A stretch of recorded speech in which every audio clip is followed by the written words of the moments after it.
morning, everyone. I'm Cassie Sauer. I'm the CEO of the Washington State Hospital Association. We really appreciate you joining us today for our COVID media briefing. I am happy, very delightedly happy to be sharing somewhat rosier news today than the honestly quite terrible media briefings we've had over the last month.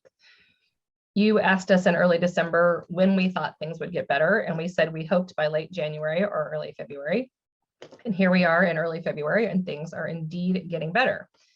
But I want to also be clear that better does not mean it's over. Cases are falling, which is terrific, but they are falling from an incredible peak. So they're still quite high. We're just on the other side of the curve. And so we really don't want people to rip off their masks or go to big parties just yet. The COVID activity remains a threat. So please very much help your hospitals and your community by being cautious. But we hope will only be just a few more weeks of this wave. So our panelists and I are going to describe what's happening now across the state. We have Dr. Martin Brueggemann, who is the Chief Medical Officer from Yakima Valley Memorial Hospital. He also works in the emergency room there. We have Dr. Kunal Joshi, who is a hospitalist, a nocturnalist, which means he's a hospitalist at night at both Overlake and Swedish medical centers. And then Beth, has Dr. Bell been able to join us yet? Yes, she is on. Oh, great. Excellent. And Dr. Shakita Bell. Good morning, Dr. Bell. Senior Medical Director from Odessa Brown Children's Clinic in Seattle. For Seattle, where if you call 911, they're somebody unmuted. Did we fix that? Okay.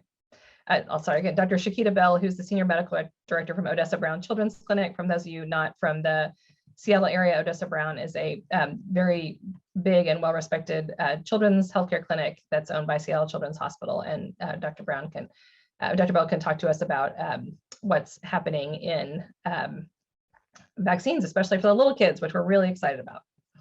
So I'll start with some of our basic facts. COVID cases are continuing to decline in hospitals. The decline has been most significant in Western Washington hospitals, but it's happening all across the state.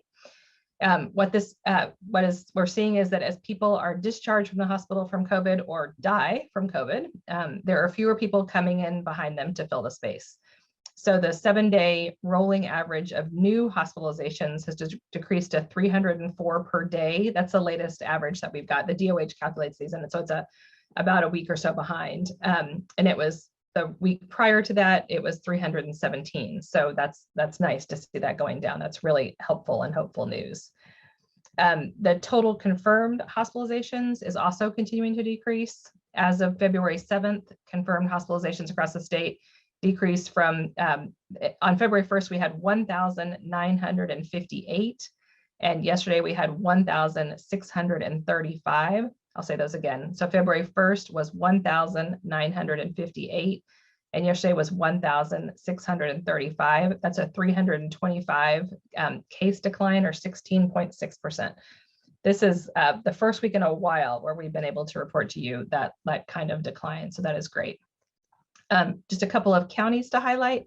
Hospitalizations in King County were 539 a week ago and are 396 today. That's quite a dramatic shift.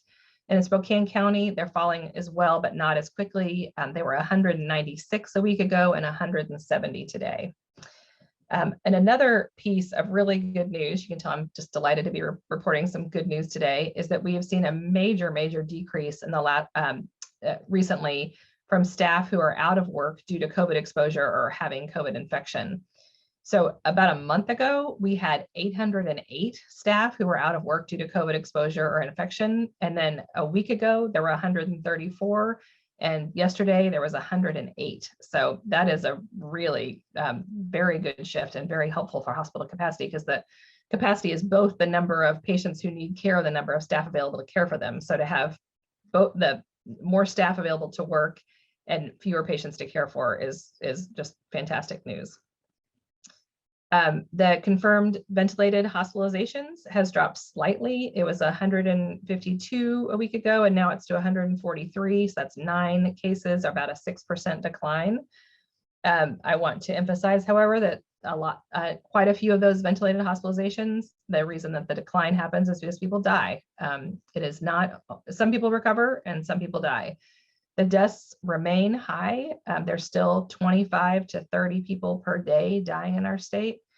you've heard me say this a bunch of times, I find this number absolutely shocking that we seem to have now kind of accepted as background noise in our state. And it's just remarkable to me. And for folks who are losing a loved one right now, when there are vaccines and treatment, it is very much needless deaths. I don't know if any of you have seen this as a side note, that there's a HHS commercial that I was watching the Olympics last night and saw it, and it was all these faces and saying, get your booster and prevent unnecessary hospitalizations, and it said prevent needless deaths. And I felt like I was it just was kind of very, very emotional to look at, to think people are in our state. We've got 25 to 30 people dying every day needlessly. And just the grief they leave behind them, I think, is just a huge toll.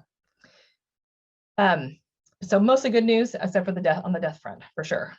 And another piece of good news is that the decline in cases is allowing hospitals to begin working through the backlog of delayed care procedures. The COVID cases were so extraordinarily high over the last month that just tons and tons of care was canceled or delayed.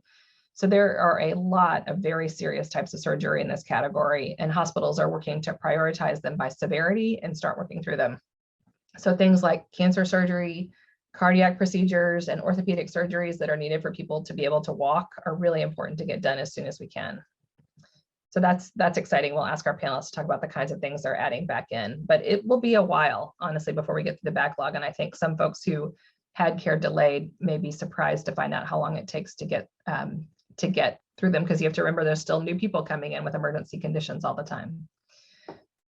I'm going to move on to a different topic, which is the availability of personal protective equipment, especially N95s. So the governor issued a proclamation on January 17th or 18th, I think, that requires all hospitals to operate with what's called conventional levels of PPE.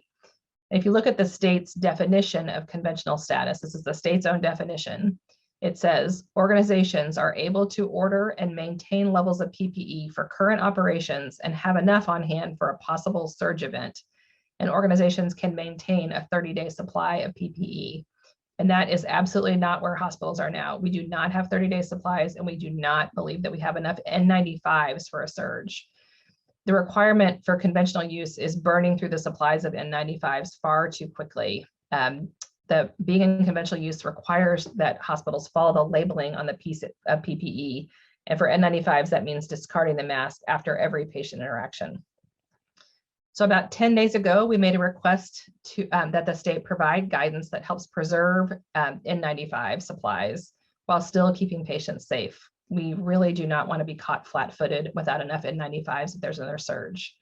The specific guidance we're asking for is that that hospital staff be allowed to wear the same N95 while caring for several different patients without removing the respirator. The mask would still need to be changed if it's removed, like if the staff person goes to eat, for example, but would allow a somewhat extended use of N95s.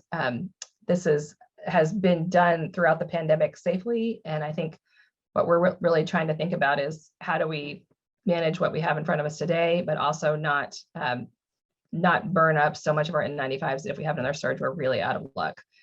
So we're eagerly awaiting a response to this request, but meantime, we are growing more concerned each day about depleting these supplies under the current order.